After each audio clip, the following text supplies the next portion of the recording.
appris à se connaître. Voilà.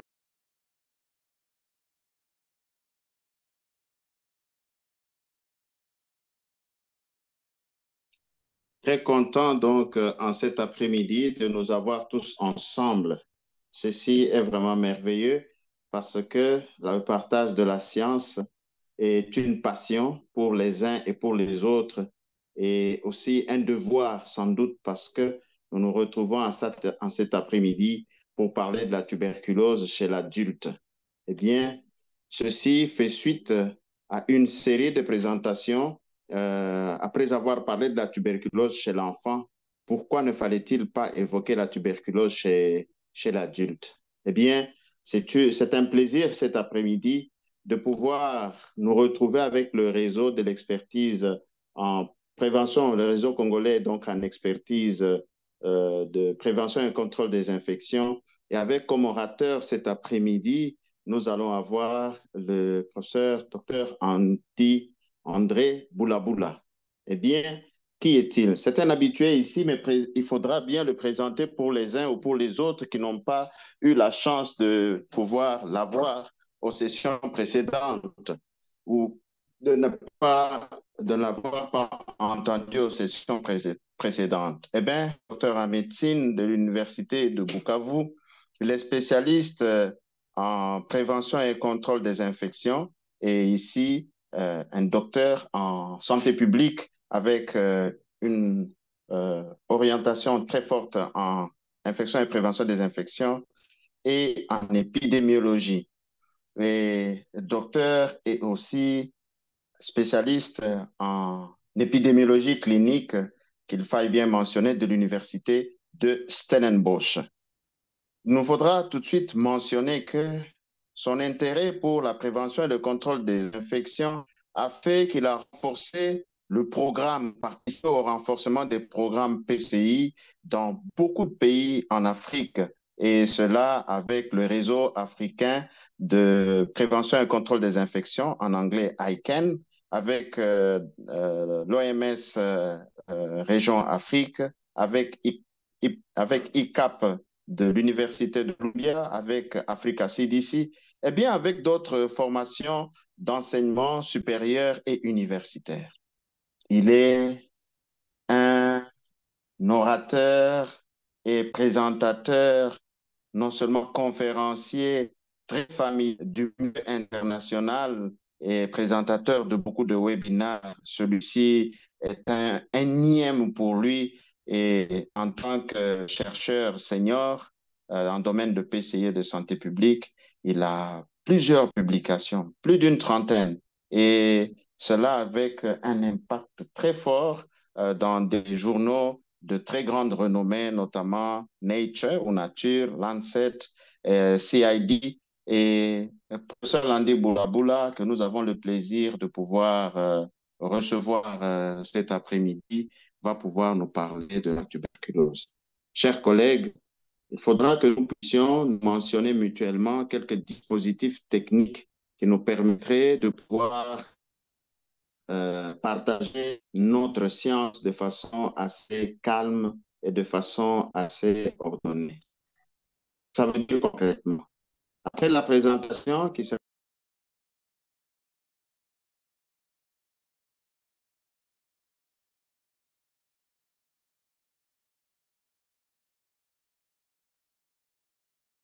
Je pense que notre facilitateur a des défis techniques, à moins que je me trompe. OK.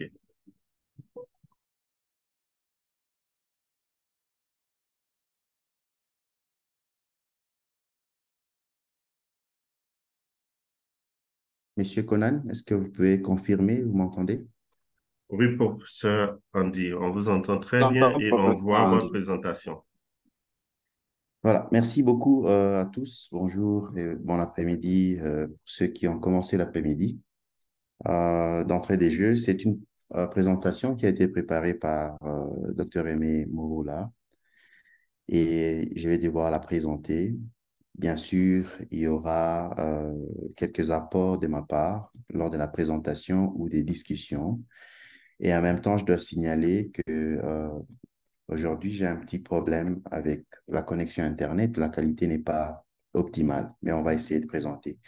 Donc, ce jour, on va aborder le sujet sur la tuberculose de l'adulte qui constitue, n'est-ce pas, un problème majeur de santé publique, que ce soit en Afrique ou ailleurs dans le monde.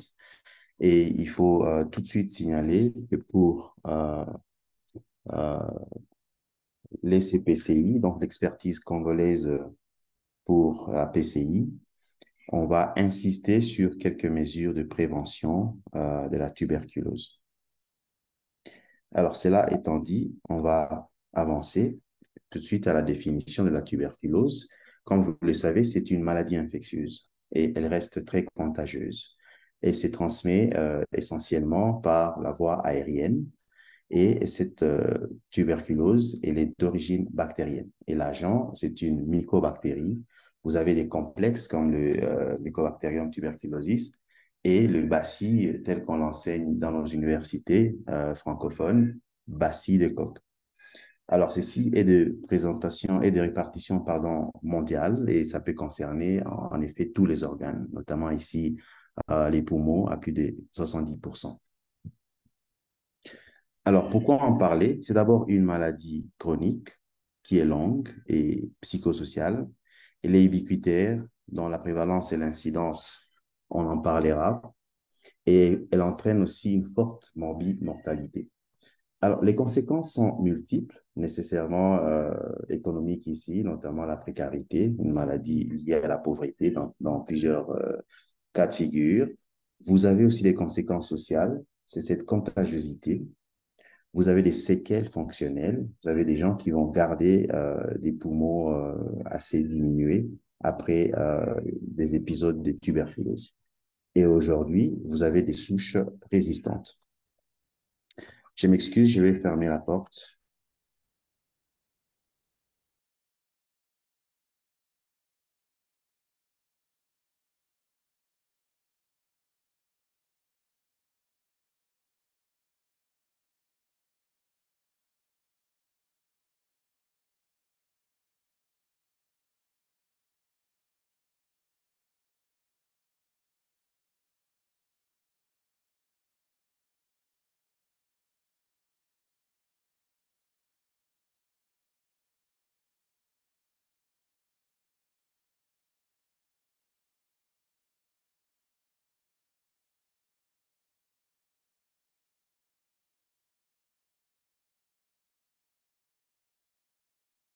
Voilà, je m'excuse pour le petit dérangement et l'interruption. Donc, on va dire que la tuberculose reste une maladie chronique qui est longue, avec des effets psychosociaux. Elle est présente dans la plupart des pays. Et l'OMS a classifié les pays à haute prévalence. Vous en avez autour de 30. Et pour ce qui concerne la RDC, elle fait partie de cette liste des pays avec forte prévalence. Alors, les conséquences, on a mentionné les conséquences économiques, on a mentionné les conséquences sociales et les séquelles fonctionnelles. Et on a dit aussi un petit mot sur les souches résistantes. Donc, vous avez la tuberculose multirésistante et même ultra-résistante. On pourra partager des articles qu'on a publiés sur les sujets dans la région africaine et notamment en RDC. Alors, les chiffres sont en millions de nouveaux cas. Vous avez aussi des chiffres en millions pour les complications ou les décès. Vous avez les top 10, donc la tuberculose fait partie des 10 premières causes des décès. Et donc, vous avez aussi, d'une manière indirecte, ou directe, devrais-je dire, l'impact de la pandémie COVID-19, qui non seulement a interrompu les services qui étaient déjà en place pour la prise en charge du diagnostic et la prise en charge de la tuberculose, et a fait donc reculer certains progrès dans cet angle. Alors, les chiffres sont les mêmes. Là, plutôt dans un graphique, on vous montre que la tuberculose est reprise dans la liste des 10 maladies les plus meurtrières. Et là, ça continue, c'est la même chose. Alors, on a donc suffisamment parlé de la raison pour laquelle la tuberculose devrait faire le topo ou les topics de nos présentations parce que c'est une maladie qui existe chez nous et qui continue à faire énormément de ravages. Et dans sa forme multirésistante, cela est encore plus compliqué. Alors, la physiopathologie, je vais vous en épargner. On va aller directement aux formes cliniques de la tuberculose. Et vous avez ici, par exemple, les atteintes pulmonaires dans plus de 75% des cas, ou alors intrathoracique. Et cette tuberculose pulmonaire commune, c'est la forme la plus classique. Et vous avez cette forme disséminée qu'on appelle la miliaire. Elle est donc généralisée et va présenter plusieurs atteintes organiques. Et dans d'autres formes, ceux qui sont en clinique ont souvent rencontré la pleurésie tuberculeuse, où on a souvent besoin de faire des ponctions et des traitements assez longs. Et ça peut aussi occasionner des séquelles, des formes pulmonaires, notamment ici des nodules calcifiés, des lésions fibreuses rétractiles et d'autres. On peut en mentionner comme dilatation des bronches.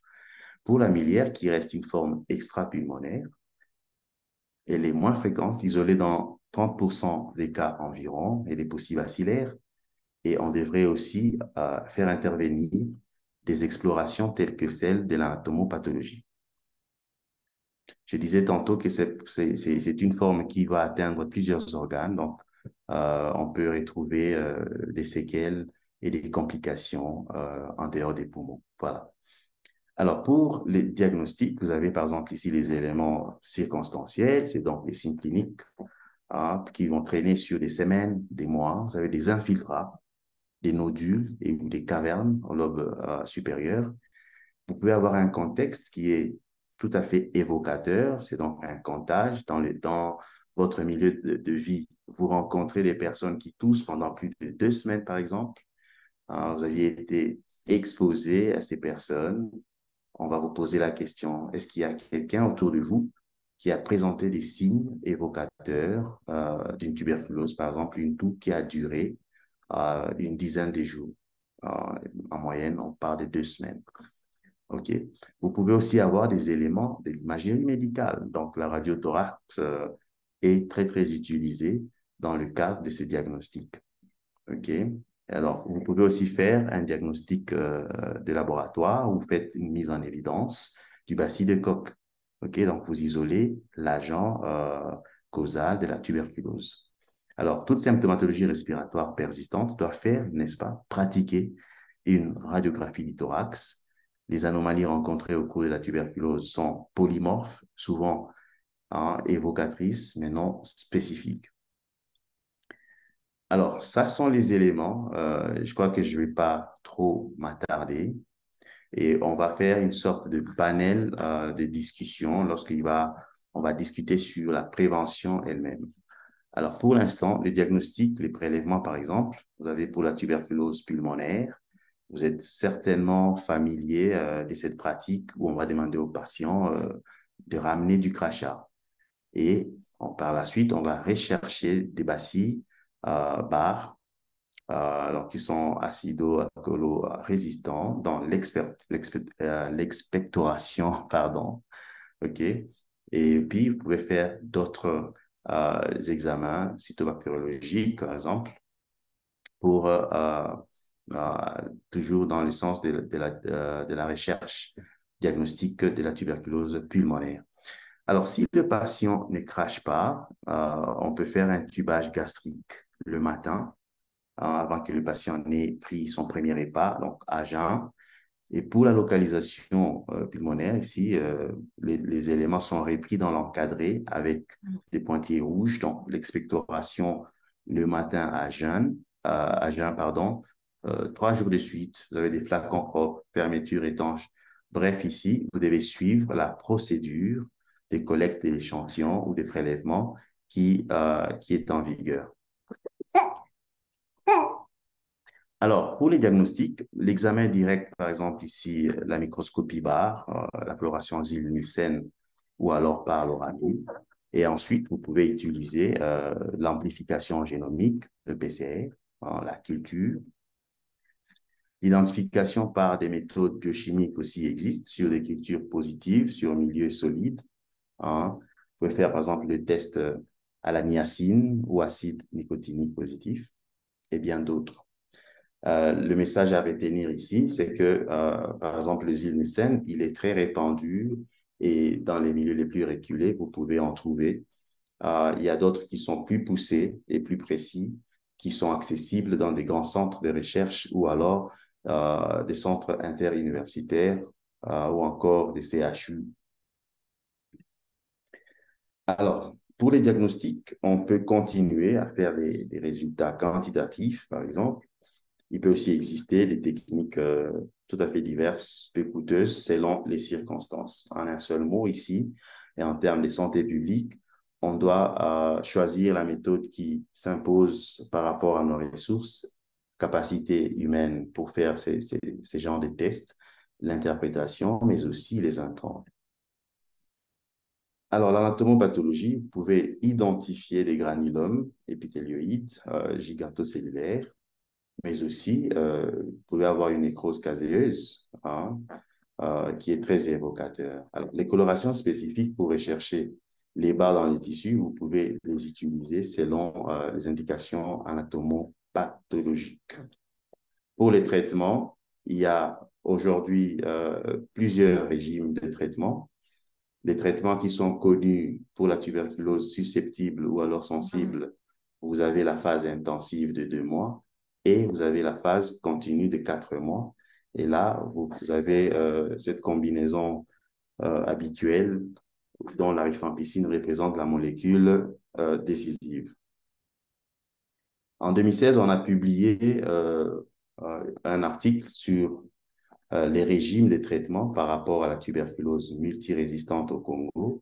Et ces papiers sont en ligne, vous pouvez vérifier les différents régimes de traitement. Par exemple, pour une tuberculose multirésistante, il y a souvent des traitements de 20 à 24 mois. Et pour cela, c'est très difficile que le patient puisse adhérer ou observer le traitement. Alors, on a proposé un schéma différent de 9 mois qui était plutôt valable sur le plan résultat. Alors, on ne va pas continuer là-dessus. On va discuter. Docteur Valérie, je vais proposer qu'on aborde le reste de la discussion comme un panel. Merci. Merci beaucoup, professeur Andy, pour cette présentation éloquente en elle-même et qui demande l'échange d'expérience, comme vous le dites, ici donc sur la plateforme pour les éléments qui sont tout à fait variants, qui sont variants d'un pays à un autre, d'un milieu à un autre, mais qui ont une base commune, et principalement par rapport aux différents traitements qui sont donnés dans différents pays en fonction des molécules, en fonction des cas et de la disponibilité de ces différents traitements. Certes que nous allons discuter en tant que panel sur les moyens de prévention de cette maladie qui fait, vous l'aviez dit, des millions de morts et qui a une très forte incidence, notamment en Afrique subsaharienne, alors qu'on a eu à le voir, tel que vous l'avez dit, moins de 10 cas par 10 000 habitants en Europe, alors qu'ici, chez nous, en Afrique, nous avons plus de 1000 cas. Donc cela, c'est quand même une maladie, pour toutes les raisons que vous avez données, qui nous demande de pouvoir attirer l'attention et de prendre des mesures nécessaires pour pouvoir assurer non seulement la prévention, mais un traitement qui puisse être efficace et qui permettrait en ce moment-là de pouvoir davantage arrêter la survenue de nouveaux cas ou la perpétuation des cas de résistance. Pour ça, nous vous disons grand merci. Nous allons essayer de pouvoir aller dans le chat box d'abord pour pouvoir regarder s'il y a quelques questions qui sont dedans. Pas de questions écrites dedans. Nous allons attendre les mains levées et nous allons vérifier si parmi les participants, il y a des mains levées. Mais moi, je vais m'en aller poser déjà une question dès le départ ici. Parce que j'ai vu des amis qui nous joignent de la Côte d'Ivoire, il y a des amis qui nous joignent d'autres pays. Je vois même des amis qui nous joignent d'Algérie, de Tunisie. Nous allons essayer de pouvoir poser un tout petit peu la question. Quelle est la situation dans ces différents pays que nous avons cités et quelle est leur expérience par rapport à la tuberculose. C'est une question de départ pour pouvoir ouvrir donc le terrain si l'un ou l'autre est prêt à partager un tout petit peu son expérience avant que nous n'abordions des questions avec le professeur et le panel qui est sur place ici. À vous donc, chers participants.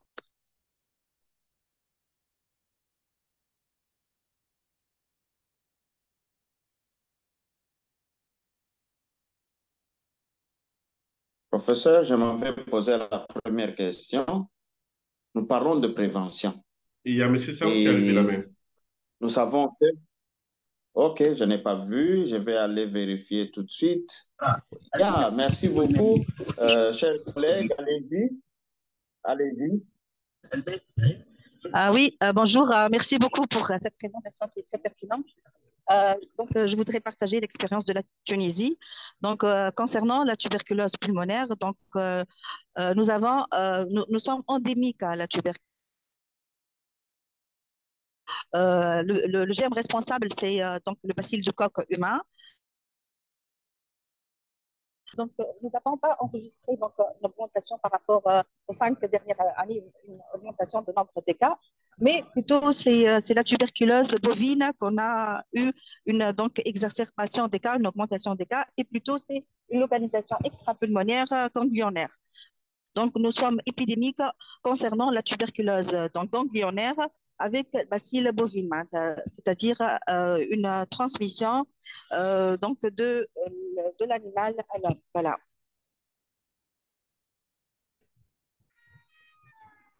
Voilà la situation en Nous Tunisie. sommes bien intéressés par, nous sommes intéressés par ça. Quelles sont les habitudes par rapport à, je m'imagine bien ce qui est là, une zoonose, en parlant de One Health, quelles sont les habitudes communautaires qui pourraient être des facteurs de risque et qui fait que nous Oui, transmettons des bovins jusqu'à l'être humain, si vous...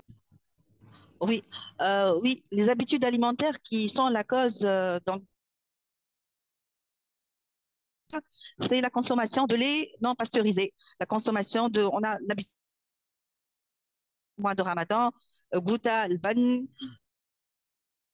surtout on fait le jeûne et les habitants ils préfèrent manger ces types d'aliments. Et ces aliments proviennent, ils ne sont pas pasteurisés, ils proviennent bien sûr du bœuf qui est contaminé. Nous avons une épidémie de tuberculose c'est le bovin. Donc, c'est pour cette raison il y a eu transmission de cette maladie de l'animal à l'homme. Voilà. Et les gens, on a fait des campagnes de sensibilisation pour leur avertir. Il y en a des vendeurs qui sont de façon clandestine qui vendent ça. Et nous avons fait une riposte donc, euh, pour, pour les contrôler et interdire la vente de l'ban et de gouttes qui ne sont pas pasteurisés. Nous conseillons de les acheter de grande surface parce qu'ils sont contrôlés. Voilà. Merci beaucoup, chers collègues. Ce que je voulais aussi poser une question subsidiaire, j'allais dire, c'est que est-ce que vous avez une espèce bovine ou de bovidés assez particulière aussi dans les régions? Parce que nous avons eu la chance d'avoir la race africander qui est qui est aussi vulnérable d'ailleurs à la tuberculose bovine. Alors, la question, c'est de savoir quelle race que vous avez. Je sais que c'est un domaine tout à fait vétérinaire. Est-ce qu'il y a quelque chose d'assez Oui, particulier là-bas? c'est la femme qui est touchée plus que l'homme. C'est la femme qui est touchée plus que l'homme. Mais on ne sait pas pourquoi. Plutôt, c'est moyenne d'âge et plutôt, c'est la femme qui est touchée plus que l'homme. OK. Est-ce peut-être aussi à Moyenne d'âge l'exposition qui beaucoup bon. plus de femmes? C'est des femmes qui traitent aussi ou qui font Oui, l'attrait. OK. peut-être c'est à cause de ça, mais donc les femmes, le sexe ratio, c'est plutôt pour les femmes que pour les hommes. Voilà. OK, merci beaucoup. Je ne sais pas si parmi les participants, il y a quelqu'un qui a une question. Nous sommes donc en attente des questions. Merci beaucoup pour cette expérience partagée, cher docteur. C'est une expérience assez intéressante pour que nous puissions aussi regarder de notre côté et dans d'autres régions africaines. Est-ce que le Mycobacterium bovis aussi se retrouverait aussi de cette façon-là? Parce que les formes ganglionnaires étant là, si les gens ne sont pas très dérangés, les gens vont rester tranquilles et ne pas beaucoup consulter. Euh, Est-ce qu'il y a une question? Professeur Andy, nous revenons à vous. Euh, Prévention de la tuberculose. Nous sommes aujourd'hui, sachant bien que c'est par aérosol que nous avons généralement cette transmission et que inhalation des gouttelettes qui ont en ce moment-là des bacilles. Qu'est-ce que vous pouvez nous dire comme moyens qui peuvent être mis en place dans la communauté, mais aussi dans les structures de santé, des soins de santé par rapport à cette prévention? À vous, professeur.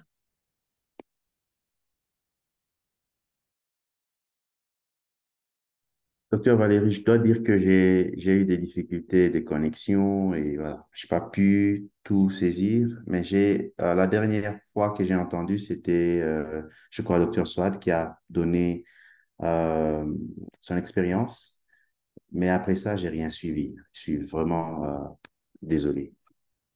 J'aimerais répéter la question pour vous en disant que, voilà, nous D'accord. parlons de cette... c'est une pandémie, une épidémie aussi.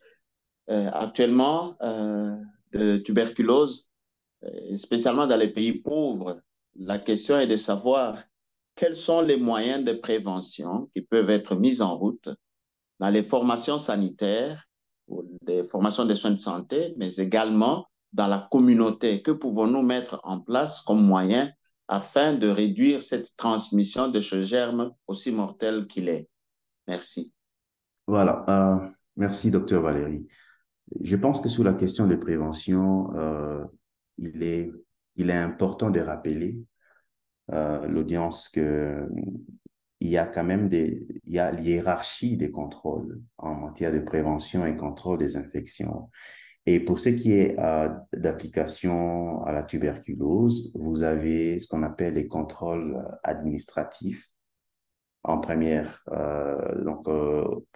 en tête de liste. Ensuite, vous avez les contrôles environnementaux. Et pour chuter, vous avez la protection respiratoire. Et donc là, c'est au niveau personnel, au niveau individuel. Alors, lorsqu'on parle des contrôles administratifs, de quoi parle-t-on? Alors là, on essaye de mettre en place des stratégies pour réduire l'exposition à l'agent causal de la tuberculose. Donc, par ici, on est en train de parler du bacille des coques. OK? Par exemple, vous pouvez faire le triage des personnes qui présentent des signes évocateurs ou qui ont une histoire d'un contexte évocateur de la tuberculose. Hein, et donc ici, c'est pour permettre, par exemple, la réduction de la transmission du bacille des coques euh, auprès du personnel soignant et même ceux-là qui vont travailler dans les communautés, comme les relais communautaires, par exemple. OK?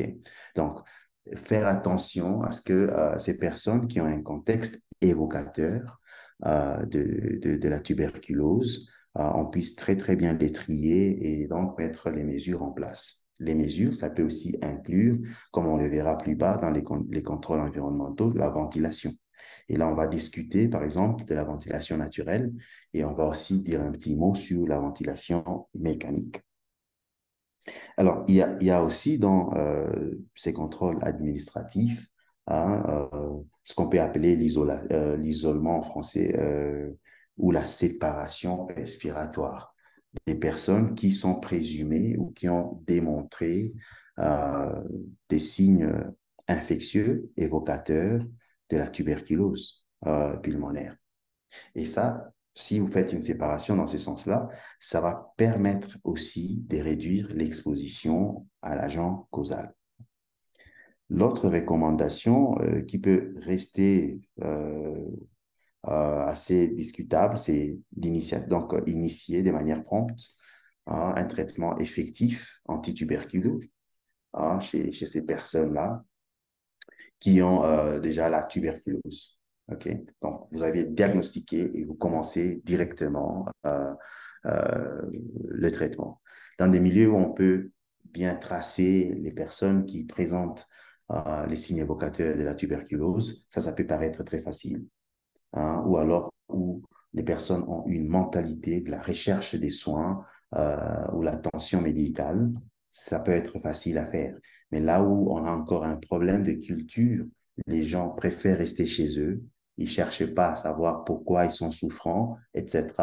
Ça peut prendre vraiment longtemps pour mettre la main sur un tuberculeux. Et pendant ces temps-là, la personne a déjà causé plusieurs cas de tuberculose.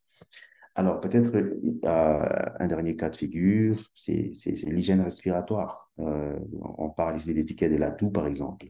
Chez les personnes qui sont présumées ou confirmées avoir eu la tuberculose, on recommande de bien se couvrir les narines et la bouche lorsqu'on tousse ou on éternue.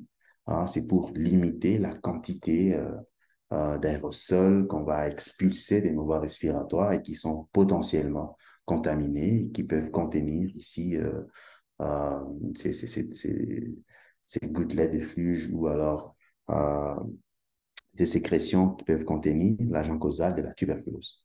Alors, pour ce qui concerne les contrôles environnementaux, il y a des recommandations. Et ça peut inclure des choses très compliquées. C'est comme l'utilisation ici des rayons ultraviolets qui sont germicides.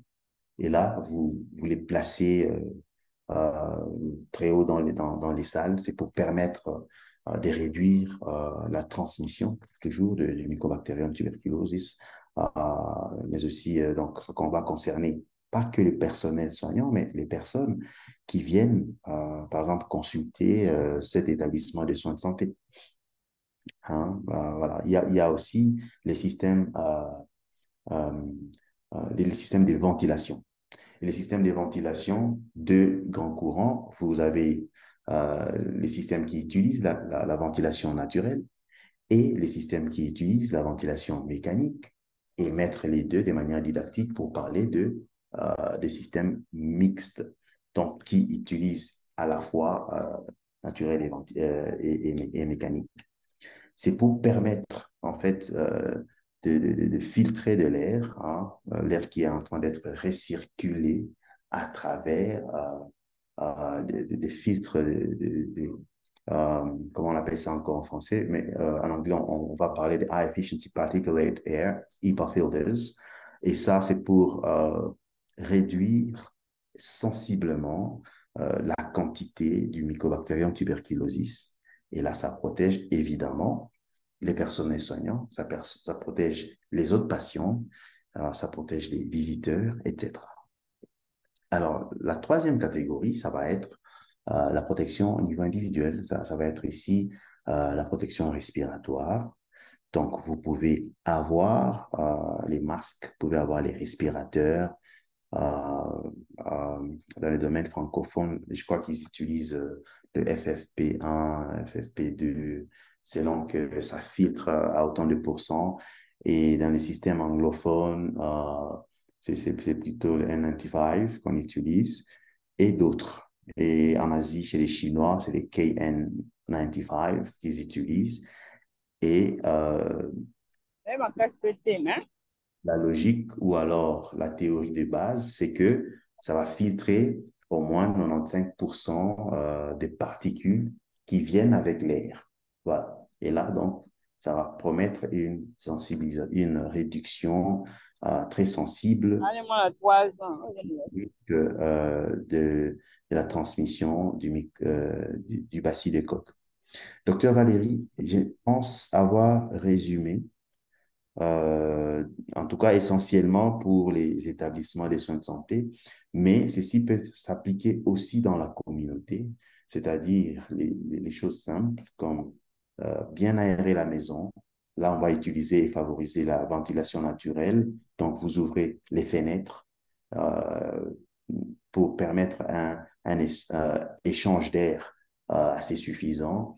Et j'ai parlé, je crois, dans d'autres webinaires, je ne sais plus quand, l'estimation de l'échange d'air qu'on a lorsqu'on ouvre les fenêtres et les portes dans la maison. Ça peut aller jusqu'à 48 à 50 échanges d'air par heure.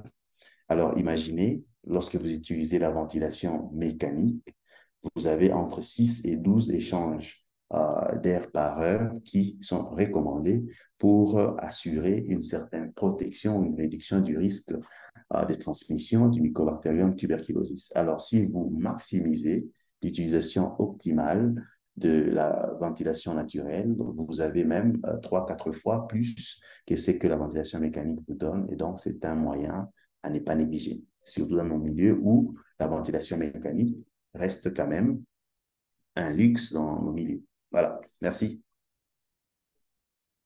Merci beaucoup. Merci beaucoup, professeur. J'aimerais bien aussi juste insister sur un aspect, comme le prof l'a dit, les mesures environnementales sont très, très importantes, et tout en sachant très bien que même l'hygiène de cet environnement en termes de désinfection nous permet de réduire aussi cette présence de ces microbes aussi dans l'environnement. Pourquoi dis-je ceci? Parce que c'est assez intéressant. Le travail que nous avons fait pour le master en prévention et contrôle des infections, nous avons travaillé sur la réaérosolisation du Mycobacterium smegmatis, qui est un germe à croissance rapide, alors que le Mycobacterium tuberculosis, comme le bovis, ont une croissance lente. Donc, pour le smegmatis que nous avons utilisé expérimentalement, nous devrions voir si, lorsque nous soulevons de la poussière et qu'elle descendait justement, qu'elle redescendait sur les surfaces, est-ce qu'on pouvait encore la relancer, qu'on pouvait arriver à attraper le Mycobacterium tuberculosis, le Mycobacterium smegmatis? Parce qu'à défaut d'utiliser le tuberculosis, vous savez qu'il est pathogène, l'éthique et les méthodologies de recherche ne nous autorisant pas de pouvoir nous exposer nous-mêmes ou exposer quelques chercheurs de façon expérimentale de cette façon à quelque chose de pathogène qui produirait une maladie comme cela. Nous avons utilisé celui-là, et ce que nous avons vu, c'est que après que nous avons soulevé à l'aide des ventilateurs cette poussière qui contenait le Mycobacterium smegmatis, nous avons aspiré sur des boîtes à pétri qui contenaient des milieux de culture propices à la croissance, donc à la culture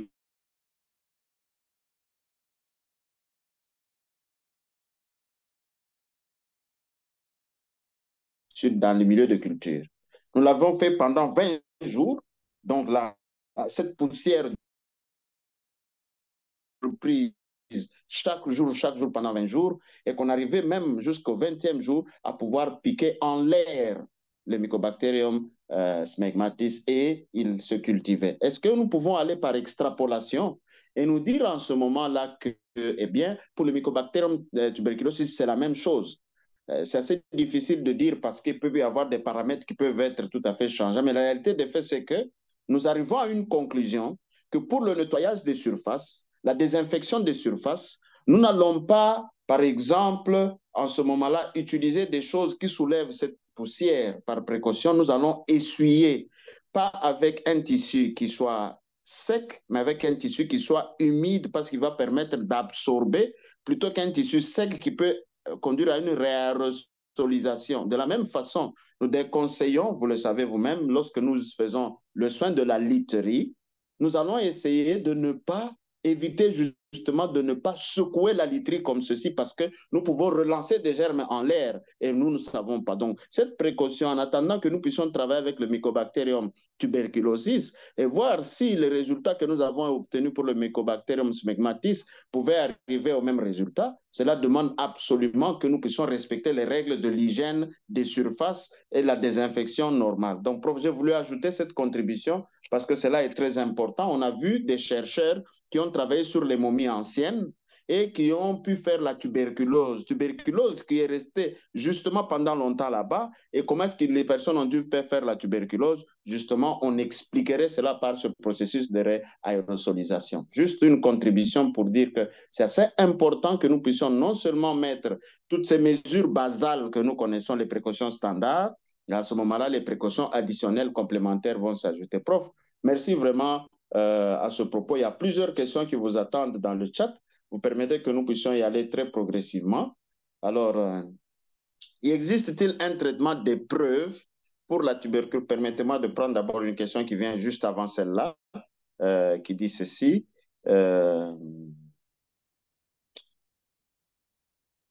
Il dit ceci, notre collègue Constant, je pense, il dit bonjour, je voulais savoir quel est l'impact de la COVID sur l'apparition de la résistance à la tuberculose. Des travaux ont-ils déjà été menés à ce propos? Ça, c'est une première question. Vous permettez, je lis les deux, comme ça vous pouvez répondre, les ramasser les deux à la fois. Est-il possible de faire une prophylaxie devant un tableau de tuberculose à part la vaccination? Je reprends. Est-il possible de faire la prophylaxie devant un tableau de tuberculose à part la vaccination? Voilà les deux professeurs qui sont donnés et les panélistes et les amis qui sont en ligne donc dans cette plateforme de discussion, nous pouvons aussi donner nos contributions. Professeur Andy, vous avez la parole. Merci, docteur Valérie. C'est des questions assez difficiles, mais on va y aller. Je vais commencer plutôt par celle des traitements d'épreuves pour la tuberculose négative aux îles. Bon, il faut dire qu'il y a des algorithmes. D'abord, comment suspecter que c'est un cas de tuberculose à Zil-Nielsen négatif? Bon, vous avez des éléments qui vont occasionner une forte suspicion d'une tuberculose active. C'est par exemple, vous avez des clichés de radiothorax qui sont tout à fait anormales. Vous avez des symptômes cliniques, des symptômes et des signes cliniques. Vous n'avez pas d'autres diagnostics dans votre différentiel. OK. Vous avez, par exemple, un test à la tuberculine qui est positif, cutané, si je vais dire. Ensuite, vous examinez la personne et son contexte et l'anamnèse. Vous trouvez qu'il y a un grand risque ou un risque élevé d'acquérir ou d'attraper une infection tuberculeuse. D'accord? Alors, dans ces cas, vous pouvez voir si le patient, euh, avec toutes ces questions, vous allez arriver à la conclusion que c'est probablement un cas de tuberculose, bien que la culture soit négative ou alors le Zilnissen soit négatif. Alors, avec ça, vous pouvez commencer un traitement antituberculeux et vous évaluer. On recommande ici, en tout cas, CDC US recommande de vérifier chaque deux mois s'il y a eu amélioration clinique. Tous les symptômes et signes cliniques que vous aviez avant, les éléments de la radiologie thoracique, si vous aviez vu des améliorations ou pas. Alors, si après 2 mois, il n'y a pas d'amélioration, il faut arrêter le traitement et il faut maintenant considérer ce patient-là comme en train de faire une tuberculose latente et donc suivre maintenant les lignes directrices par rapport à ce cas-là. Mais s'il y a évolution positive, donc amélioration du tableau du patient, vous pouvez continuer le traitement. Et évidemment, dans ce traitement-là, on recommande d'inclure l'isoniazide ou la rifampicine de manière journalière, 2 fois par semaine pendant 2 à 4 mois. Donc ça, c'est des guidelines et des algorithmes que vous pouvez trouver dans les recommandations, par exemple, des CDC Atlanta. Voilà. Je crois que ça, c'est quelque chose que je vais recommander, docteur Valérie. J'ai donné juste un petit élément, mais le reste, il faudra consulter les lignes directrices. Merci beaucoup, professeur. Il y a notre collègue, docteur, professeur Swat, please. S'il vous plaît, vous pouvez prendre la parole. Oui, je voudrais savoir, est-ce que vous aviez des procédures ou bien une stratégie pour dépister la tuberculose latente, surtout pour les séropositifs, les VIH? Chez nous, donc, on dépiste systématiquement tous les cas de VIH, on dépiste la tuberculose. Donc, pour voir est-ce que il y a une tuberculose, il cache une tuberculose derrière parce que si il a le BK, donc il va la développer par la suite, donc on le traite. Est-ce que en Afrique, vous aviez donc la même stratégie ou pas? Et pour la population en général, est-ce que vous dépistez ou non? Par quels moyens vous dépistez? Chez nous, on a des tests rapides de tests rapides pour le dépistage de tuberculose. Le résultat, il est instantané. Voilà, merci, docteur Swad. Là, je vais plutôt donner la main aux cliniciens parce que tout ce que je suis en train de dire, c'est plutôt côté recherche. Je ne consulte plus les patients depuis bien longtemps. Alors, le prof allié en ligne ou d'autres cliniciens. Euh, Merci pour la parole. Je suis en ligne. Je pense que la méthode de Zil-Nielsen est encore fonctionnelle, même dans les milieux moins dépourvus de laboratoires très spécifiques ou spécialisés. Eh bien, nous utilisons encore le Zil-Nielsen dans les structures et les centres de santé qui peuvent bien disposer de réactifs. On le fait et ça donne de très bons résultats. Donc, chez nous aussi, je parle de la RDC, euh, le Zil-Nielsen est répandu et les professionnels de santé peuvent les exécuter et détecter ces cas. De toutes les façons, les programmes qui prennent en charge les personnes vivant avec le VIH contrôlent cette association tuberculose et HIV systématiquement. Voilà ce que je peux dire. Est-ce que je peux profiter aussi de la parole pour insister sur la première question qui avait été posée sur la tuberculose à test négatif? Moi, je voulais plutôt attirer l'attention de l'assistance. Les cas soignés avérés de tuberculose qui, après un schéma bien appliqué et le malade qui a adhéré à ce schéma de traitement, après le délai de 9 mois, eh bien, il continue ou il fait une sorte de rechute. On cherche les bécas, on ne les trouve pas. Eh bien, la plupart des temps, il y a des gens qui, dans des milieux où on n'est pas habitué, sont retraités comme étant quelque chose qui résiste. Non, je voudrais attirer l'attention pour dire qu'il y a des gens qui ont été bien soignés contre une tuberculose ouverte et que la suite, ce sont des infections dues dans les cavernes par des champignons. Quand on n'y pense pas et quand on n'a pas les moyens de les chercher, les patients sont obligés de reprendre encore les tuberculostatiques avec tout ce que vous pouvez imaginer comme conséquence. Merci, je voulais attirer l'attention de l'assistance là-dessus. Merci beaucoup, cher professeur. Merci beaucoup, Dr. Swad. J'aimerais aussi mentionner quelque chose, c'est que il est arrivé que certains patients ont commencé à faire des cancers pulmonaires et que puisque la toux qui était là, elle était persistante, les choses, les images radiologiques ne montraient pas tout à fait exactement que ça pouvait être un cancer en ce moment-là parce que les autres investigations pour arriver à dire que c'est un cancer donc, du poumon, il y a répétitivement des patients qui ont dû recevoir des tuberculostatiques sans amélioration et même certains avec antécédents de tabagisme et on a dû exposer à plusieurs reprises des patients à ce genre de traitement. Donc, il faudra essayer d'élargir l'éventail avant de pouvoir soumettre véritablement les patients, parce que c'est quand même un traitement qui est lourd, quoique on sait qu'il soit efficace. Et puis, à plusieurs reprises, ils reviennent et on dit ça ne s'améliore pas, ça ne s'améliore pas. On finit par dire c'est résistant, alors que les aspects qui sont là peuvent être des aspects cancéreux et qui n'ont pas pu être mis en évidence avant. C'est des éléments dans les milieux reculés où on est peu outillé, qu'on puisse un peu tirer aussi attention à ce genre d'éléments ou de détails.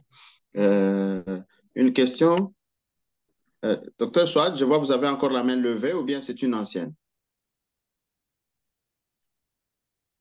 Non, c'est une ancienne. Non, non. Oh, merci beaucoup. Merci beaucoup. Les collègues demandent ici en ligne quels seraient les effets du traitement contre la tuberculose sur la fertilité. Un traitement antituberculeux sur la fertilité, les effets ou l'impact du traitement antituberculeux sur la fertilité. Y a-t-il quelqu'un qui a une expérience par rapport à cela?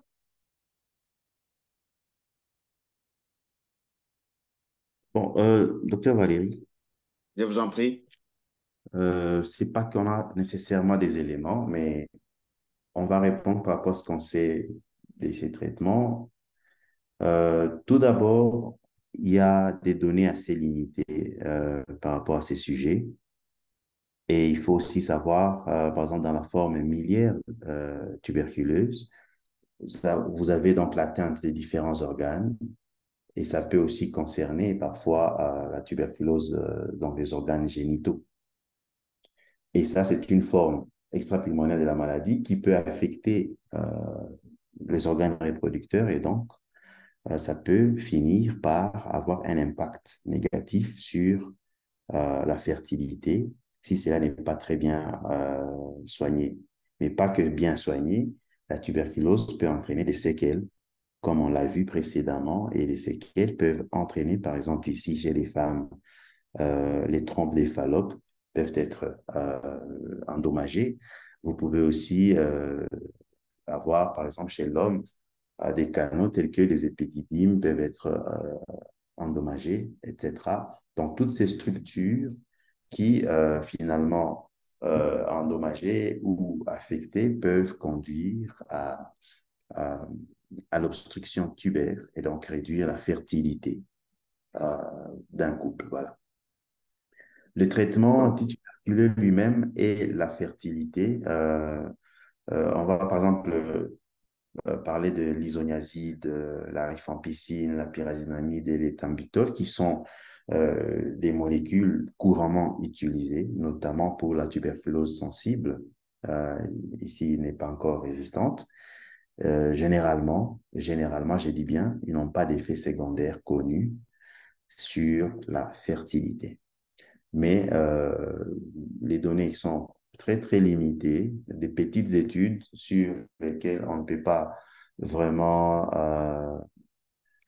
tirer des recommandations concluantes ou des commentaires concluants, suggèrent par contre que certains médicaments pourraient avoir un impact sur les taux d'hormones sexuelles. Hein. Et donc, si les hormones sexuelles sont affectées, la fertilité peut aussi être affectée.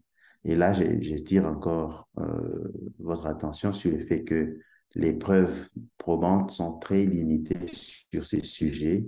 Donc, on ne serait pas en mesure, là, maintenant, de dire si oui ou non l'impact est définitif. Merci. Merci beaucoup pour cette grande contribution. J'aimerais souligner que dans la boîte à conversation, le professeur Andy a dû partager une très belle étude qui a été réalisée à l'est de la République démocratique du Congo. Un commentaire là-dessus, professeur, s'il vous plaît, avant qu'on passe à autre chose. Oui, je crois que c'est quand même une des plus larges. Hein. On a inclus dans cette étude plus de 1500 patients et c'est sur une période de 5 ans. Donc, c'est assez représentatif euh, par rapport à la tuberculose sensible et résistante à l'est de la RDC. Et ça peut informer les autres pays qui sont dans les mêmes contextes et surtout les contextes post-conflit. Hein, donc, vous pouvez avoir suffisamment d'éléments. Et là, on a aussi comparé les traitements ou les régimes antituberculeux de 9 mois, par exemple, et ceux de 20 à 24 mois. Et là, par exemple, les molécules qu'on avait utilisées pour 9 mois, on peut parler de la moxifloxacine, de la clofazimine, de l'éthambutol, de la pyrazinamide. Donc, les quatre là réunis, tout le long de 9 mois, le patient recevait ces molécules. Et ensuite, on va suppléer pendant la phase intensive de 4 mois avec trois autres molécules. C'est notamment ici la kanamycine, la prothionamide et l'isoniazide. Et on a remarqué qu'il y avait un taux de guérison plutôt supérieur dans le régime court de 9 mois comparé à celui de 20 à 24 mois. Évidemment, lorsque c'est plus long, c'est plus douloureux, c'est plus difficile à observer le traitement et donc les résultats peuvent être aussi affectés. Donc, l'article est publié dans CID, il est gratuit d'accès. Vous pouvez le lire pour avoir les précisions et les détails là-dessus. Voilà. Voilà pour le petit commentaire rapide. Merci beaucoup, professeur. J'aimerais bien rebondir sur l'aspect Covid et la tuberculose. Si nous nous rappelons très bien, c'est des éléments, je suis très sûr que le professeur Andy pourrait s'étaler davantage là-dessus.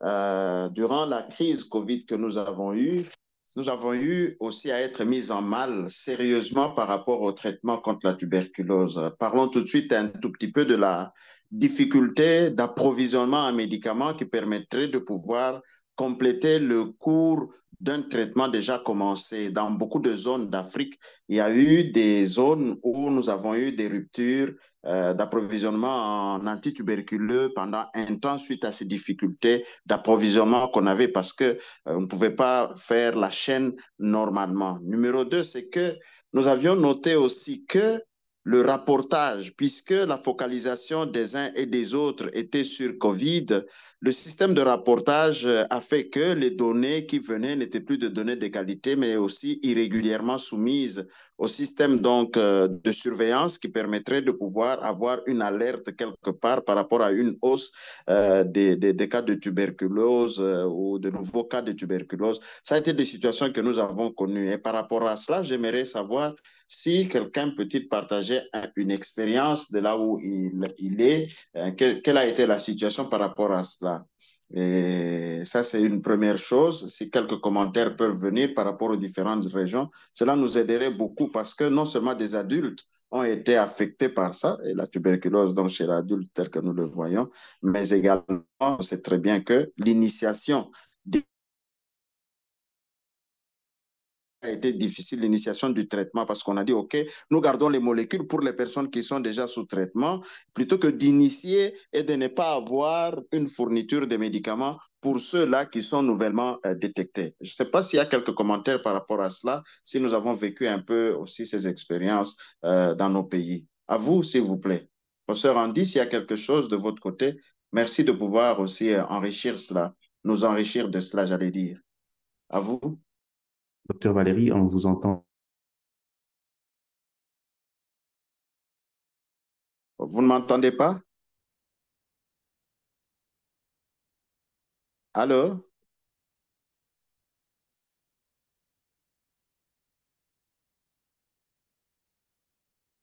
Est-ce que vous m'entendez maintenant?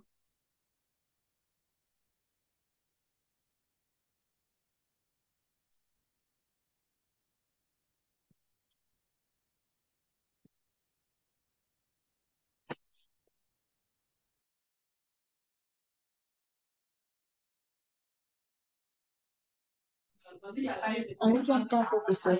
On vous entend.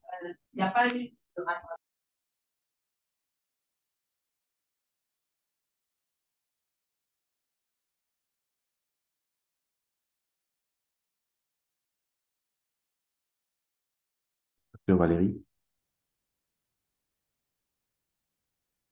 vous m'entendez? Oui, nous vous entendons. Ouais, j'ai perdu la connexion, je viens de me reconnecter. Je crois que la dernière question que j'ai entendue, c'était sur l'impact de COVID-19 sur la tuberculose. Je ne sais pas si c'est toujours là, le topic. Oui, c'est ce qu'il voulait. Il y a eu des problèmes de connexion. C'est ce qu'il voulait vous demander si un commentaire à ajouter, parce que durant toute la période Covid, Ouais. il y a eu des problèmes d'approvisionnement, il y a eu des problèmes d'initiation de traitement pour de nouveaux malades et à cause de l'incertitude de l'approvisionnement de médicaments, certains centres ont réservé les médicaments qu'il y avait disponibles pour ceux qui étaient déjà sous traitement. Et il voulait savoir si vous pouvez avoir un commentaire sur cette situation avec la COVID. Voilà la Ah, préoccupation. OK. Merci, professeur Ali, pour le récap. Je crois que d'entrée des jeux, là, je vais mettre mon chapeau d'épidémiologiste et dire que c'est très difficile, c'est complexe, c'est compliqué de calculer l'impact réel de COVID-19 sur la tuberculose. Mais on peut avoir des estimations indirectes de cet impact et il y a des publications déjà sur le sujet.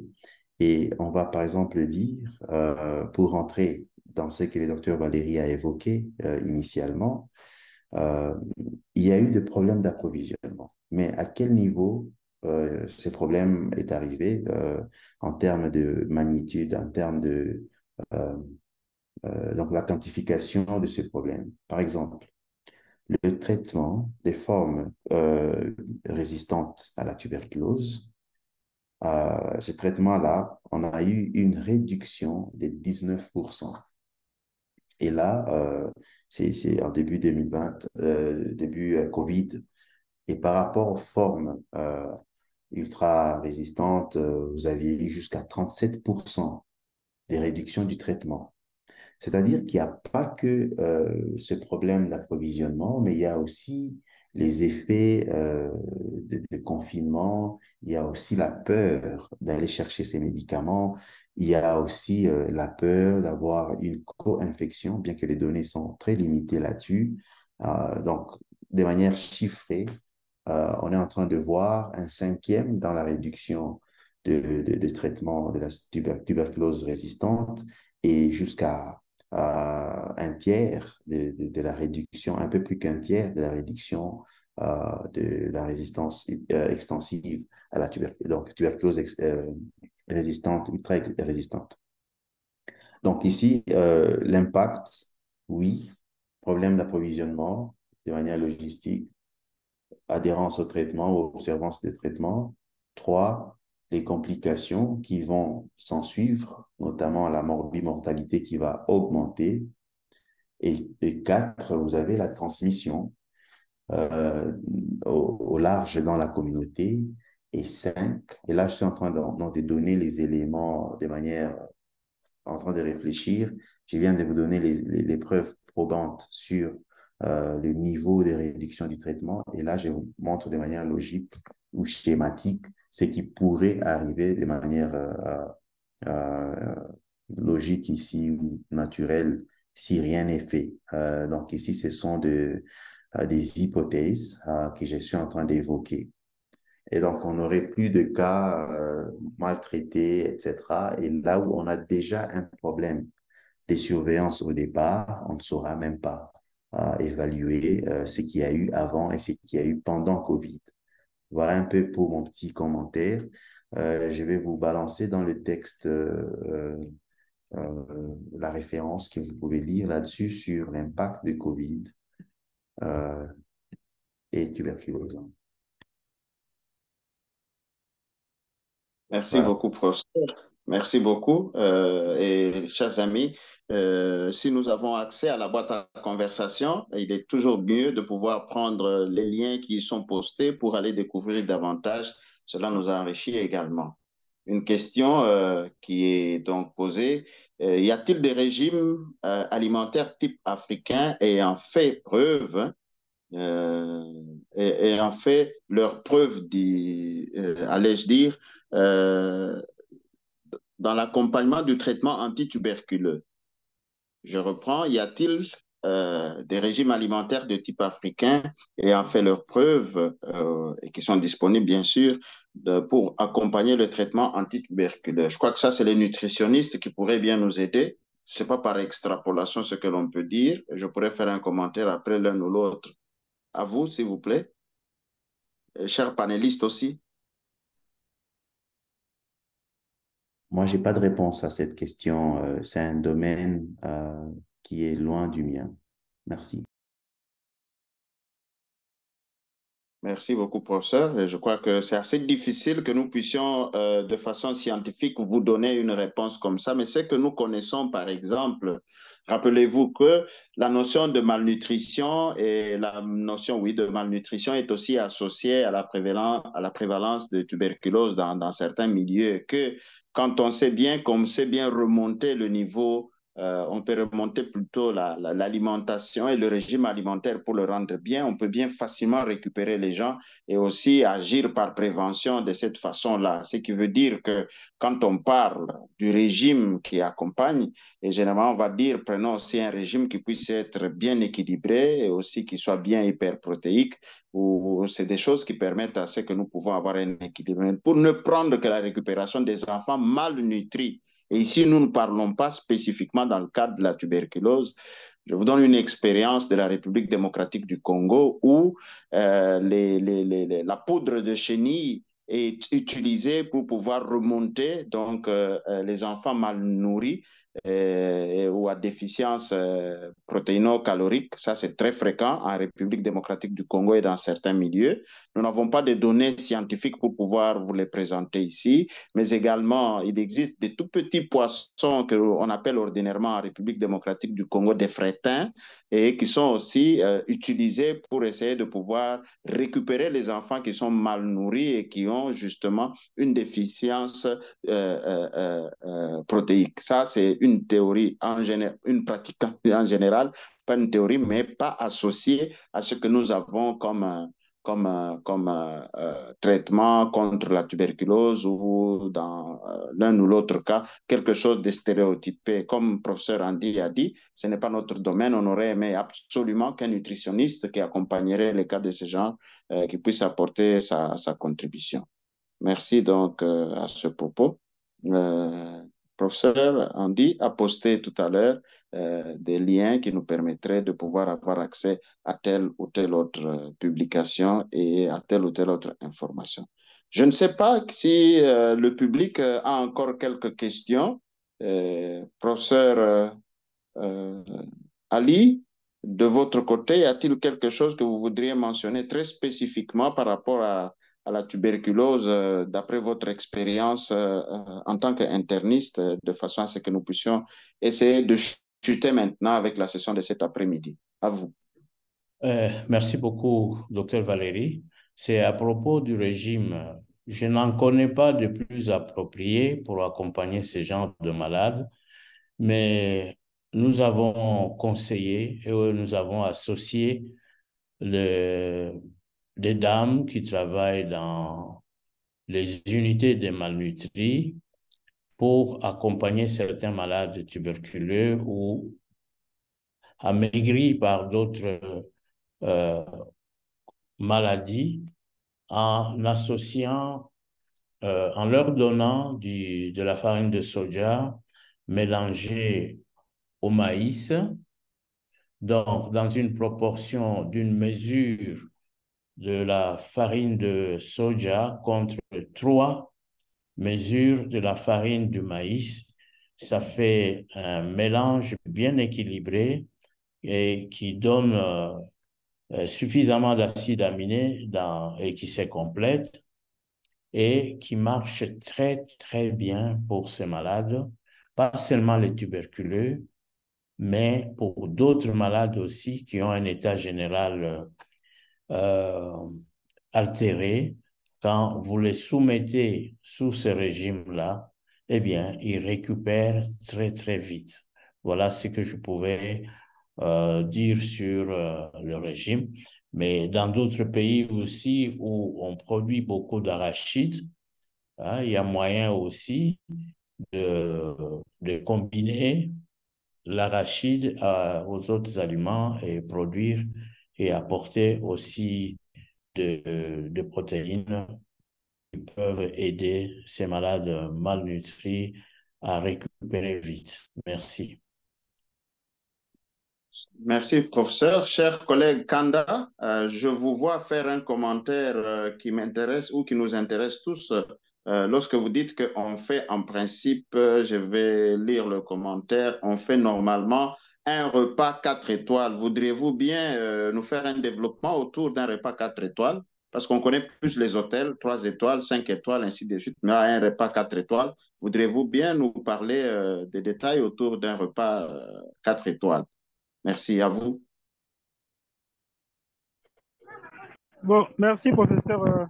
Moi, c'est Jean-Baptiste Kanda. Je suis un de vos anciens euh, programme PCI.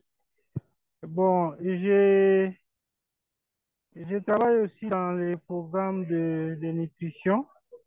Euh, pour ce qui concerne des cas spécifiques, il y a des recommandations sur les repas à 4 étoiles. Bon, c'est pas comme en termes d'hôtel, mais en fait, c'est qu'on doit tenir compte de, dans la préparation, on doit utiliser l'huile de palme et on mélange des protéines. C'est-à-dire qu'il doit y avoir des protéines animales, protéines végétales. Euh, voilà au moins dans ce qu'on fait pour au niveau basique. C'est-à-dire que pour ceux qui n'ont pas assez de moyens, là, on peut trouver les, les ressources locales dans des coins reculés. Présentement, je suis dans les territoires de Rutshuru, où si je vois cette pratique-là, elle est beaucoup plus utilisée. C'est pour récupérer certaines personnes. C'est-à-dire que ça dépend de la disponibilité des repas au niveau du coin, mais on identifie ce qu'il y a où on peut trouver des protéines, où on peut trouver, il y a l'huile de palme et euh, les soja, comme le professeur l'a soulevé, ça entre aussi dans des mélanges, mais c'est ces repas avec des repas, les repas locaux. Il y a ceux qui mangent, par exemple, de la pomme de terre qui est comme un repas de base, ceux qui mangent des mélanges de la pâte de farine de maïs avec du manioc, ce qu'on appelle les foufous, peut-être à Kinshasa, au Kassai. Bon, c'est vraiment une adaptation vraiment de ce qui est local et ça apporte de très bons résultats. C'est un peu ça. Mais il n'y a pas, jusque-là, je n'ai pas eu des données probantes par rapport à cette alimentation. C'est juste des conseils pour réduire un peu l'impact de la malnutrition. Et puis aussi, pour ceux-là qui sont malades, ils peuvent facilement remonter sur les ressources locales. Voilà, moi.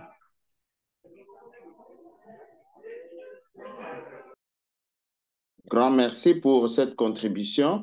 Il y a notre collègue Pascal Tezangui qui demande justement quelle est la place justement de la vaccination dans cette prévention. Est-ce qu'il y a moyen que le professeur Andy ou un des panélistes puisse revenir sur la chose de façon à pouvoir montrer un peu comment est-ce que cela se fait et euh, quels sont les âges qui sont concernés parce qu'ils penseraient beaucoup plus certainement peut-être du côté des adultes. S'il y a quelque chose par rapport à cela, y a-t-il un commentaire à pouvoir placer? À vous. Merci, docteur Valérie. Je vois que la question me ramène aux années cliniques. Bon, le prof Blaboula est là et les autres cliniciens. Si jamais j'ai dit quelque chose qui n'est pas très correct, il faudrait tout de suite me corriger. Alors, il existe un vaccin par rapport à contre la tuberculose. On appelle BACI, euh, c'est Kermet-Guerin, BCG, hein, qu'on utilise et dont il faut d'abord tout de suite souligner que ce vaccin donne une certaine protection, mais la protection n'est pas n'est pas totale.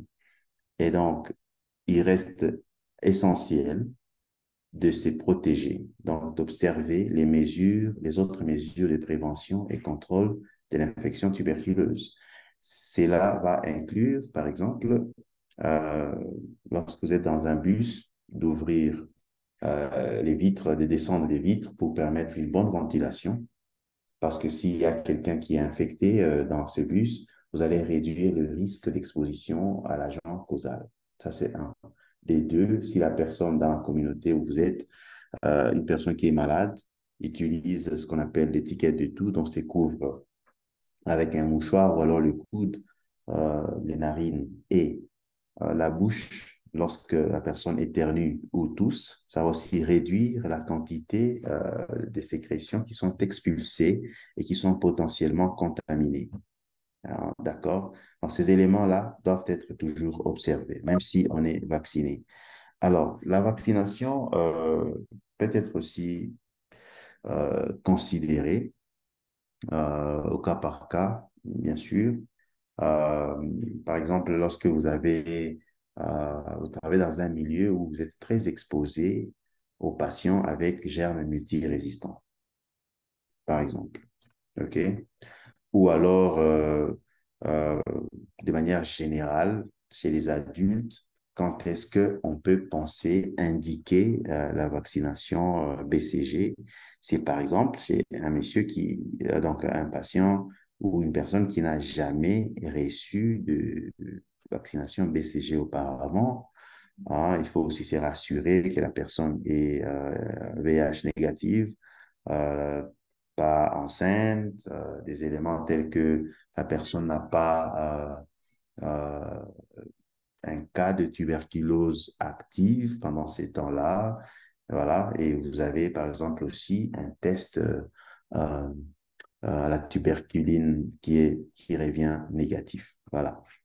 Voilà un peu des manières, je ne vais pas dire ramassées, mais les souvenirs qui sont restés de mes années cliniques. Mais vous pouvez, j'ai pris que les autres panélistes puissent contribuer. Merci.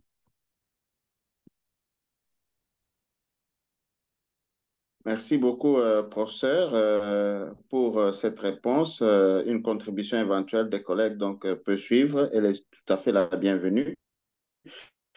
Ce qu'il faut dire tout de suite aussi au collègue Pascal, c'est que cette focalisation est beaucoup plus dans le bas âge. Et déjà à la naissance, déjà on donne ce vaccin tout en sachant très bien qu'on aimerait bien prévenir les enfants parce que dans la tranche d'âge justement des enfants de moins de 5 ans, et même on sait très bien que les ravages de tuberculose, les enfants n'ont pas encore développé une immunité qu'il faille et qu'il faudra la provoquer de cette façon-là, en donnant donc cette stimulation qui permet à ce qu'il y ait une certaine couverture.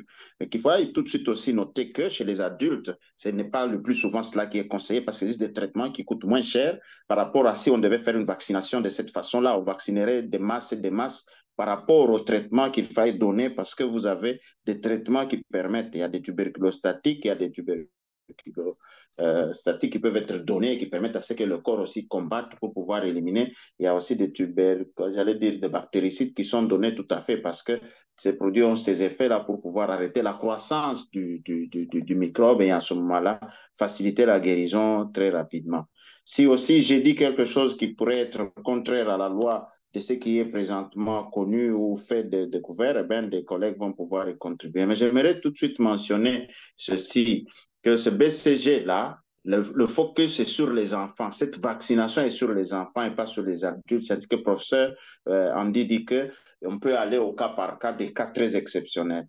Alors, permettez-moi de pouvoir aussi rajouter quelque chose à une question subsidiaire qui vient là. Est-ce qu'on a connu aussi des épidémies de tuberculose où on connaît des épidémies de tuberculose actuellement ou bien on en a connu dans le temps comme on connaît celle de choléra? Je crois que c'est une question très ouverte à laquelle je vais laisser le professeur Andy répondre et puis on va revenir aussi sur des aspects tout à fait réels de notre vie quotidienne. À vous, professeur ou cher paléniste. Oui, docteur Valérie, je crois qu'il y a un cas célèbre de triste mémoire d'épidémie. Je crois que c'est à Tungaferi, en Afrique du Sud, où il y a eu un nombre très élevé de tuberculoses résistantes, hein. Je crois que je vais essayer de retrouver rapidement euh, les éléments de cela, mais il y a eu un cas d'épidémie donc, bien localisé en Afrique du Sud. Je crois que c'est Tunga Ferry ou Tula Ferry, mais je vais chercher ça rapidement et balancer. Voilà le cas que moi je connais. Je crois que dans un de mes papiers en 2014, j'ai fait mention de cela. Merci. Merci beaucoup. Il faut tout de suite ajouter que lorsque nous parlons d'épidémie, prenons tout simplement la définition simple d'une épidémie en termes d'épidémiologie. Oui, nous connaissons des cas d'épidémie qui sont dans des milieux tout à fait clos. Et notamment, vous avez dans les prisons, ça c'est très fréquent. Dans tous les pays du monde, vous avez ces choses-là qui arrivent, et très particulièrement dans les pays où les milieux carcéraux n'ont pas de très bonnes conditions. On connaît, ça c'est très fréquent, aussi bien des tuberculoses simples que des tuberculoses multirésistantes ou résistance multiple, et tout ça, ça existe. Et ça, c'est très fréquent dans nos pays et surtout dans nos prisons. Dans les internats, vous pouvez avoir une éclosion d'une épidémie comme ça, parce que vous voyez une augmentation plus que des cas et pour un temps tout à fait limité comme ça. Prenons tout simplement la simple définition technique d'une épidémie. On a des éclosions pareilles. En anglais, c'est plus facile de le dire. Hein. Nous avons ce genre d'épidémie qui existe par rapport à la population donnée dans certains milieux, comme nous avons aussi d'autres épidémies qui sont d'autres types d'infections qui peuvent être dans un pavillon et où on doit pouvoir gérer cela. Je ne sais pas. J'aurais laissé au professeur qui est très fort en épidémie de pouvoir, en épidémiologie, de pouvoir donc ajouter. Il a dû ajouter justement Tugela Ferry en Afrique du Sud où on a eu une épidémie, cette fois-ci, de tuberculose multirésistante. Alors, je ne sais pas s'il y a quelque chose à rajouter, professeur. Oui, Euh, permettez, est-ce que vous m'entendez? Allez-y, s'il vous plaît. Oui, c'est Dr Boukassa, c'est Jean, je suis épidémiologiste. Des épidémies de tuberculose, il y en a et il y en aura toujours, parce que la tuberculose est une très vieille maladie. Euh, je vais vous donner un exemple très simple. À New York, il y a une année et demie, il y a eu une tuberculose, il y a eu une épidémie de tuberculose. C'est vrai qu'aux États-Unis, c'est pas la même ampleur que dans les pays en développement. Un cas déjà de tuberculose avérée, confirmée, locale, est une épidémie. Je vous donne un exemple du Canada, où, comme je vous ai dit toujours, j'ai beaucoup travaillé dans les communautés autochtones. De 2010 à 2018, 2015, je dirais, on a eu des épidémies de tuberculose, mais pas de tuberculose multirésistante. On a eu beaucoup de cas. Cela a été dû à l'augmentation euh, du VIH. D'abord, on a eu une épidémie de VIH et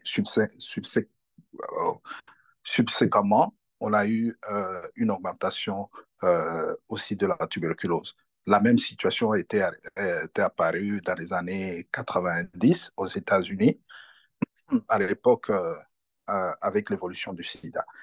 Et comme vous le savez tous, là où il y a la pauvreté, c'est sûr que vous allez trouver la tuberculose.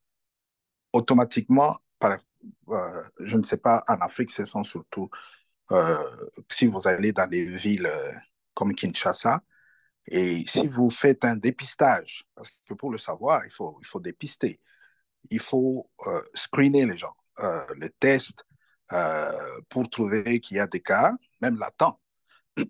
Donc, la tuberculose, comme je le disais tout au début, est une vieille maladie et qui est là depuis de nombreuses années. Aux Indes, par exemple, en parlant de la multirésistance, l'Inde est un des pays au monde où il y a énormément de cas de tuberculose multirésistante.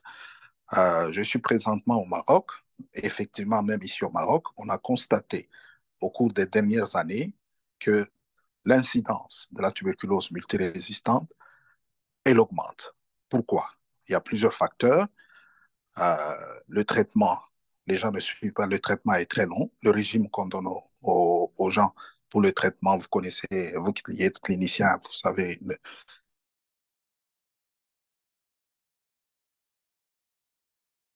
au traitement. Et c'est ça qui fait qu'il y a une sélection de certains germes qui deviennent résistants à certains antibiotiques. Donc, de manière générale, nous devons dire qu'il faut faire très attention.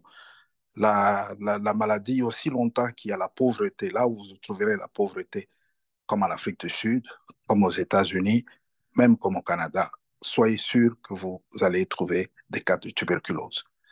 Maintenant, j'ajouterai un petit mot par rapport au vaccin.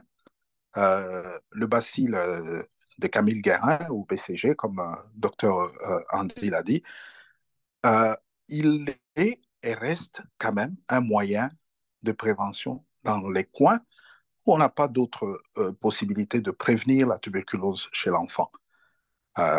Et ceci est l'objet des discussions.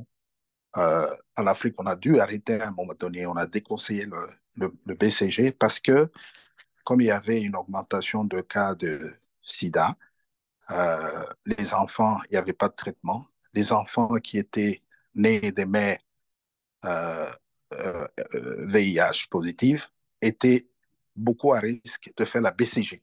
Je pense que vous en avez lu dans les années 80, ceux qui étaient au début des années 80-90. On a vécu qu'il y a des enfants qui, nés de mères VIH, une fois vaccinés contre la BCG, développaient une dissémination de la maladie, parce que il faut dire que le vaccin de BCG, c'est un vaccin atténué, ce n'est pas un vaccin mort, non, c'est un vaccin atténué. Je ne sais pas si je me suis trompé ou quelqu'un pourra me corriger. Donc, de manière générale, soyons très prudents. Euh, les épidémies de tuberculose sont, Yeah. peuvent être. Oui. Donc, je clôture en disant il faut d'abord détecter, il faut les déclarer, les notifier. Sinon, si on ne fait pas de détection, on ne déclare pas, c'est pas facile de déterminer oui ou non si on a la tuberculose. OK, à vous. On a une épidémie, pardon, à vous. Merci beaucoup. Il y avait un collègue qui faisait une intervention pendant que le collègue Germain Boukassa parlait. Est-ce qu'il y a moyen de mentionner ce que vous vouliez dire parce que nous ne vous avions pas saisi?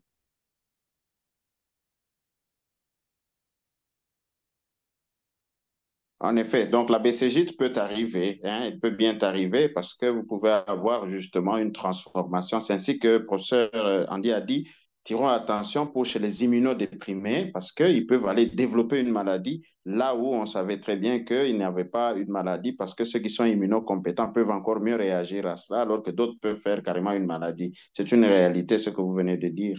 Alors, nous sommes en train de chuter, nous sommes déjà 6 minutes au-delà de notre temps ordinaire. Donc, pour dire, le message qui est là, c'est que la tuberculose existe, on peut bien la traiter et il faudra prendre son traitement régulièrement, il faudra jouer à la prévention et la prévention, elle est multisectorielle et multidimensionnelle pour permettre à ce que nous puissions essayer de mettre toutes les bonnes conditions afin de réduire les risques d'exposition et les risques d'opportunité de vulnérabilité. C'est une réalité et que il faudra regarder les co-infections VIH, tuberculose, VIH dans l'un ou l'autre cas, on va explorer quand on a détecté une tuberculose, on recherchera aussi le virus d'immunodéficience humaine et on ira aussi du côté, quand on a reçu bien un cas et on a pu détecter un cas d'infection, on pourra aller de l'autre côté pour pouvoir aussi regarder si on a une co-infection tuberculeuse. Donc, c'est une maladie qui existe et des épidémies, des éclosions d'épidémies existent. Si et là, il faudrait bien être très, très prudent à ce propos. Professeur Andy, grand merci pour cela. Juste rapidement, une question peut-être par laquelle il faut terminer. À quelle fréquence doit se faire le renouvellement d'air d'une chambre qui habitent un tuberculeux. Je crois que le professeur l'a dit, vous avez déjà que 6 à 12, c'est quelque chose de très bien qu'il faille faire. Quand vous ne savez pas réaliser cela, il faudra que nous puissions faire un effort pour que nous puissions avoir la ventilation naturelle qui de loin dépasse justement même certaines qui sont mécaniques et qui sont mises en place. Pour dire aussi que la facilité de créer une dépression, une ventilation à pression négative qui aspire de l'air à l'intérieur de la chambre du tuberculeux, plutôt qu'une positive qui chasse de l'intérieur pour aller vers l'extérieur, cela pourrait pouvoir aussi prévenir et protéger sérieusement. Quand on fait une dépression à l'intérieur de la chambre, on attire l'air vers celui-là qui est contaminant et en ce moment-là, avec un échappement au-dessus, on sait bien projeter cela en dehors et ça va en dehors. Ça fait partie de l'ingénierie, des dispositifs d'ingénierie qu'il faudrait mettre en place pour essayer de pouvoir jouer à une bonne prévention et protéger les uns des autres. Professeur Andy, un dernier mot et nous remettons la parole au professeur Bouraboula. Et c'est toujours un plaisir de vous avoir avec nous et merci pour donc vous êtes jeté à l'eau pour pouvoir nous donner cette science. Professeur Andy, votre dernier mot et puis professeur Bouraboula va clôturer la session. Merci à tous. Merci, docteur Valérie. C'est toujours un honneur pour moi de prendre parole sur cette plateforme qui est devenue, au-delà de la congolaise, devenue africaine, ce qui est très intéressant. Voilà, aujourd'hui, je n'ai pas été à la meilleure de ma forme, mais je crois que prochainement, on fera encore mieux. Merci. Au revoir.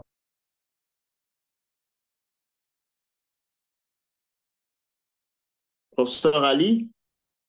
Oui, merci, docteur Valérie, mais il y avait une main levée. Docteur Swad, avec votre autorisation, docteur Valérie, je pense qu'on va clôturer en lui donnant la parole. Docteur Swad, si vous pouvez intervenir avant que je puisse remercier l'assistance. Oui, je voudrais intervenir concernant le vaccin VIH. Donc, c'est un vaccin qui est vivant. En Tunisie, c'est interdit pour les cas qui portent le virus VIH. Et à propos des enfants qui sont nés de mères séropositives, on retarde, puisque le vaccin est fait à la naissance, pour eux, on retarde le vaccin jusqu'à être assuré qu'ils ne portent pas le virus, puis on les vaccine pour éviter la BCGite. Voilà. Merci beaucoup, docteur Swad. Je remercie tous les participants et je réitère le vœu que j'ai toujours émis, que cette plateforme est la vôtre. Faites des propositions sur des thèmes et ceux qui peuvent intervenir, ceux qui peuvent aussi, dans les thèmes que nous pouvons trouver ensemble, intervenir, ils n'ont qu'à se signaler. Je remercie Dr Valérie qui a facilité cette session. Je remercie Dr Andy qui a accepté d'animer cette session en toute dernière minute. Je remercie aussi tous les participants d'où vous vous trouvez pour avoir contribué à la réussite de cette session. Merci et au revoir chez vous. Merci, au Merci revoir. beaucoup. Au revoir. Merci. Merci, au revoir. Au revoir. Merci, professeur. Merci beaucoup. professeur. Bonjour, merci Didier. Merci aussi. J'ai oublié Monsieur Désiré. Merci beaucoup et à la prochaine. À la prochaine.